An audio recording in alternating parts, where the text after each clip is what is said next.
Hello everyone, সবাই কেমন আছো? আশা করি সবাই ভালো আছো। আমিও ভালো আছি। আজ মহালয়া, মহাদেবের দর্শন করিয়ে আমি আজকের ব্লগটা শুরু করছি। এই মন্দিরটি আমাদের বাড়ির পাশেরই মন্দির। এখানেই আমাদের কমপ্লেক্সে দুর্গাপূজা হয়। আজ মহালয়ার সকালে সবাই আমরা এখানে উপস্থিত হয়েছি, আর সঙ্গে আছে চায়ের ব্যবস্থাও। সকালের শুরুতেই গরম গরম চায়ের সাথে আজকের আড্ডাটা ভালোই জমে উঠেছিল। সকলেই এক কাপ করে চা খেয়ে মেজাজ তৈরি করে নিয়ে সেই সঙ্গে একটা আগমনীর গানও গেয়ে নিলাম। তোমরা অবশ্যই কমেন্ট করে জানিও খালি গলায় আমাদের গান তোমাদের কেমন লাগলো।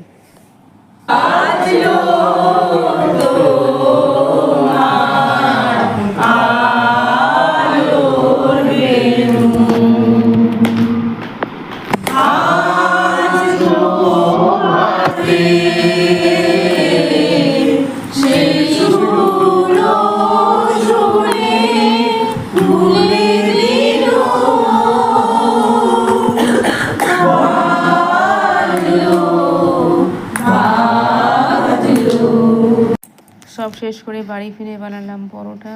এই যে পরোটা বানাচ্ছি। আজকে সকালে জলখাবারে ছিল তরকা, পরোটা, অমৃতি আর গরম গরম চা। মিষ্টি খেয়ে দিনটা শুরু করছি। আশা করি সারা দিনটা ভালোই কাটবে। মহালয়ার শুভেচ্ছা জানিয়ে আজকের ব্লগটা শেষ করছি। সকলেই ভালো থেকো। দেখা হচ্ছে পরের ব্লগে। টাটা।